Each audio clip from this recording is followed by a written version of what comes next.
यार आप लोग का अपने YouTube चैनल NTR मैथ्स पे स्वागत करता हूँ।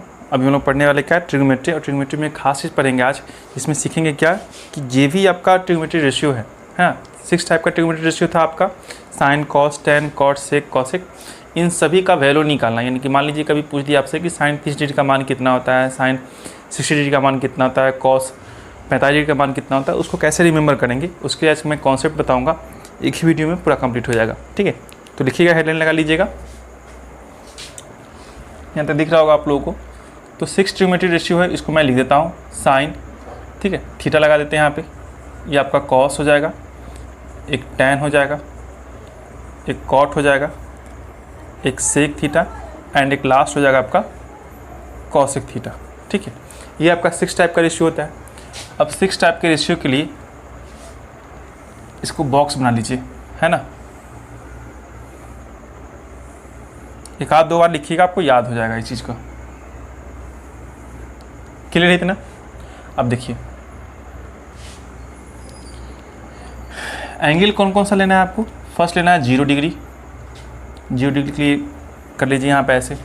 दूसरा आपका 30 degree and third is 45, fourth is 60 degree and finally 90 degree.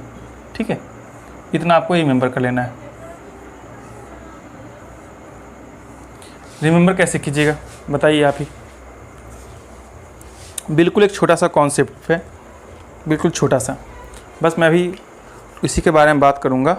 आज के वीडियो में यही कंप्लीट हो जाएगा। तो इसके बाद सेकंड चैप्टर जो आपका ट्रिग्नोमेट्री का बचा हुआ है उसे भी हम लोग क्या करेंगे, जल्दी कंप्लीट कर लेंगे। तो आज इस चीज़ को समझने का कोशिश कीजिएगा। अगर फर्स्ट वीडियो देख रखे हो तो आप आसानी से समझ जाओगे इस चीज़ को, थोड़ा सा मुश्किल हो सकता है। देखिए, अगर 0 डिग्री का वैल्यू लिखना है तो सबसे पहले क्या करना है आपको, यहाँ से 0 से स्टार्ट करना है। ठीक है, 0, यहाँ पे आपका 1, यहाँ पे आपका 2, यहाँ पे आपका 3 एंड फाइनली क्या होगा 4। कर लिए 0 1 2 3 4। सभी में क्या करना है, 4 से डिवाइड लगा देना है। 4 से डिवाइड लगाते चले आओ, 4 तक गए थे और 4 से डिवाइड लगाते हुए चले आओ। चले आए, आने के बाद क्या करना है, सभी को रूट ओवर कर लेना है। सभी को क्या करना है, रूट ओवर कर लीजिए। सभी को रूट ओवर कर लीजिए। कैंसिल हो सकता है, उसको कैंसिल भी करते चलना है आपको। ये 0 में 4 से डिवाइड लगाएंगे 0 होगा और 0 का रूट निकालेंगे 0 ही आएगा, यानी कि साइन 0 डिग्री का वैल्यू कितना आ गया 0।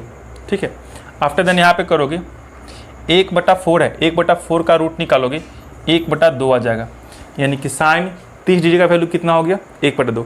ये चीज़ मैं सिर्फ आपको रिमेंबर करने के लिए लिखा हूँ, इसका कोई मतलब नहीं बनता, ये आपका सिर्फ रिमेंबर करने के लिए है। ठीक है, आगे चलोगे यहाँ पे ये 2 से कटेगा 2 टाइम्स में, ऊपर आपका 1 आएगा, यानी कि हो जाएगा आपका क्या, रूट ओवर 1/2। तो 1 का रूट तो 1 ही होता है, लेकिन रूट 2 का क्या होगा, ये आपका रूट 2 हो जाएगा, है ना। आगे देखिएगा यहाँ पे, इसको जब तोड़िएगा तो रूट 3 और रूट 4 का क्या हो जाएगा, सिर्फ 2 हो जाएगा, यानी कि रूट 3/2 हो जाएगा। आफ्टर देन ये आपका 4 से 4 कैंसिल, कितना आएगा रूट 1, और रूट 1 का वैल्यू क्या हो गया 1 हो गया। इस तरह से आप रिमेंबर कर सकते हो कि साइन 0 डिग्री के लिए 0, साइन 30 डिग्री के लिए 1/2, साइन 45 डिग्री के लिए 1/√2, sine 60 degree root 3/2 and last sine 90 degree equal to 1। अब कॉस के लिए निकालना है तो क्या करना है, इस 1 को आप यहाँ पे लिख दो 1, इस 60 डिग्री का वैल्यू यहाँ पे आ जाएगा आपका, ये वाला पार्ट आपका यहाँ पे आ जाएगा, ये वाला पार्ट आपका यहाँ पे आ जाएगा एंड लास्ट वाला जो है आपका 0 यहाँ पे आ जाएगा। क्लियर है। क्या किया मैंने, साइन का तो लिख लिया, कॉस के लिए क्या किया, इसको मैंने इधर इंटरचेंज कर दिया है। ठीक है, इसको क्या किया मैंने, इसको इंटरचेंज कर रखा है। 2 क्लियर हो गया आपका। अगर एक याद है तो कॉस भी याद है। अब टैन के लिए फॉर्मूला आपको पता था कि टैन थीटा इक्वल टू होता है आपका साइन थीटा और डिवाइड में कॉस थीटा। मैंने पहले ही पढ़ा रखा है इस चीज़ को, याद होगा ना आपको। Tan theta equal to sine theta बटे कॉस थीटा होता है। तो टैन के लिए अगर निकालना है वैल्यू तो साइन और डिवाइड में कॉस कर दीजिए। तो साइन के लिए कितना है 0, डिवाइड में कॉस हो जाएगा 0। 0 में किसी भी चीज़ से डिवाइड लगाओगे क्या आएगा, ये 0 ही हो जाएगा आपका। 0 में किसी भी चीज़ से डिवाइड लगाओगे क्या होगा, 0 हो जाएगा। यहाँ पे देखिएगा आपका आया है क्या 1/2 और रूट 3/2।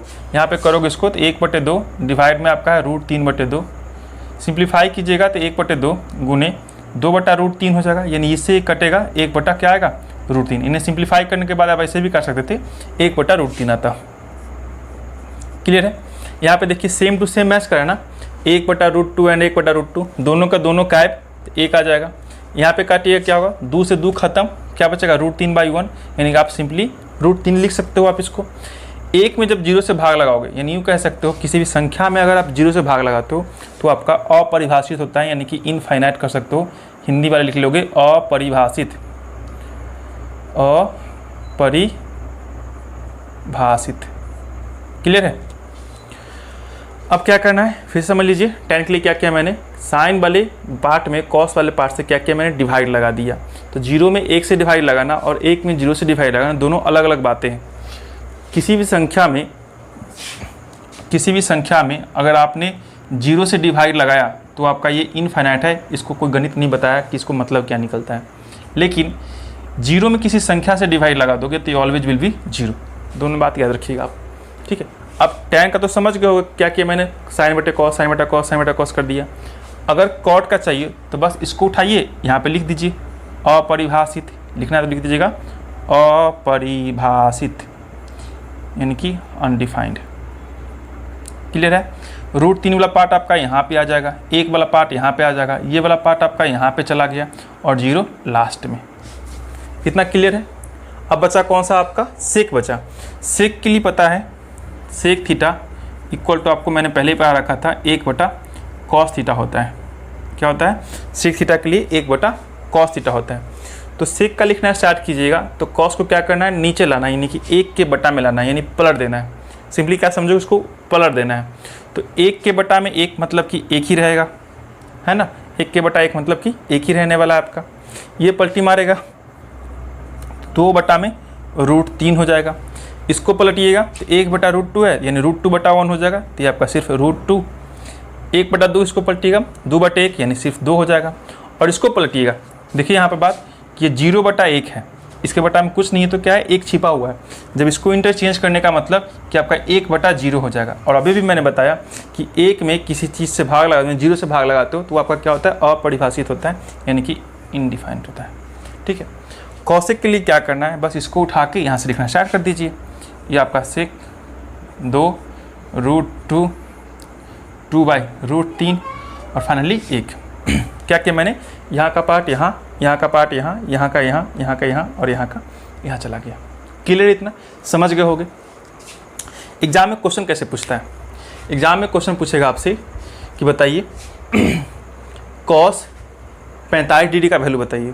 क्या करिएगा, cos 45 डिग्री। तो cos के टेबल में चलना है इस तरह से, यहाँ पे 45 के लिए यहाँ पे आना है तो cos यहाँ पे मैच करेगा, 45 यहाँ पे। तो कौन सा पोर्शन कैच किया आपने, 1/√2। तो आप बोलना है कि cos 45 के लिए क्या होगा, 1/√2। कुछ खास बात है इसमें भी देखिए कि 1/√2 यहाँ भी है, 1/√2 यहाँ भी है। तो एग्जाम में ऐसे ही पूछ सकता है कि sine theta equal to cos theta अगर बराबर है तो थीटा के लिए क्या होगा। तो बताइए कि साइन थीटा और कॉस थीटा कहाँ पे बराबर है, 1/√2 1/√2 किस एंगल पे आ रहा है, तो 45 डिग्री, मतलब कि साइन 45 डिग्री की ये बराबर हो जाएगा। क्लियर है? इसी प्रकार पूछ देगा आपसे। इसको मैं मिटा दूँ थोड़ा सा इधर, ताकि कुछ बेसिक चीज़ें मैं बता पाऊँ। इसका काम तो निपट चुका है ना, समझ गए होगे आप लोग। चलिए, अगर मैं आपसे पूछूं कि बताइए तो बच्चों कि tan theta equal to cot theta, तो थीटा का वैल्यू कितना होगा। तो देखिएगा कि tan और कॉट का टेबल कहाँ पे मैच कर रहा है, तो एक यहाँ पे मैच कर रहा है। तो कितने डिग्री के एंगल के लिए, तो 45 डिग्री। तो बोलोगे क्या, ये दोनों 45 डिग्री पे इक्वल होगा। उसी प्रकार मैं पूछूँ आपसे कि sec theta and cosec theta अगर इक्वल है, sec theta equal to cosec theta अगर इक्वल है तो थीटा इक्वल टू क्या होगा। तो आपको इस टेबल में देखना है कि सेक कहाँ पे इक्वल है, √2 के पास, एंड कॉसेक कहाँ पे जाके इक्वल होगा, √2 के पास। तो दोनों का वैल्यू किस एंगल पे है, 45 डिग्री। दैट मीन्स एंगल का वैल्यू यहाँ पे 45 डिग्री हो जाएगा। बात समझ में आ रहा होगी इतना बात। कई बार और भी पूछ सकता है यहाँ पे पेपर में, इतना तो समझ गए होगे। ये सब आ चुका है क्वेश्चन, इतना सही। देखिएगा कुछ कॉमन बातें और हैं इसमें कि यहाँ पे नोट कीजिएगा कि साइन और कॉस आपस में क्या है, कॉम्प्लीमेंट्री एंगल बनाते हैं। ठीक है। देखिएगा अगर मैं यहाँ पे लिखूँ कि साइन 30 डिग्री का वैल्यू बराबर किसके होगा, तो साइन 30 का मान देखिए 1/2 आता है ना। साइन 30 का मान कितना है, 1/2 आता है। अगर साइन 1/2 आता है तो कॉस में 1/2 किस एंगल पे है? देखिए तो यहाँ पे 1/2 मैच करा है ना 60 डिग्री के एंगल पे, यानी कि साइन 30 डिग्री बराबर में आप लिख सकते हो कि कॉस 60 डिग्री, है कि नहीं? साइन 30 डिग्री बराबर में लिख सकते हो ना कॉस 60 डिग्री, यानी आप कह सकते हो कि इन दोनों का एंगल का सम कितना है? 90 डिग्री का है। और 90 डिग्री जब बनता है तो एंगल होगा क्या? आपका कॉम्प्लीमेंट्री एंगल बन जाएगा, यानी पूरक कोण बन जाएगा। तो पूरक कोण कब बनेगा? साइन और कॉस के पार्ट में। उसी प्रकार बताइए आप, अगर मैं tan बोलूँ कि tan 30 डिग्री बराबर कौन सा पार्ट होगा? तो tan अगर 30 1/√3 है तो 1/√3 कहाँ पे मैच कर रहा है? यहाँ पे मैच कर रहा है, बाकी तो किसी में है नहीं आपका, सिर्फ यहाँ पे मैच कर रहा है। लेकिन ये किसके लिए? कॉट के लिए है। कॉट कितना डिग्री? 60 डिग्री के बराबर। तो आप लिख दोगे यहाँ पे कॉट 60 डिग्री, और देखोगे यहाँ पे 30 और 60 फिर से मैच करके आप कितना हो गया? 90।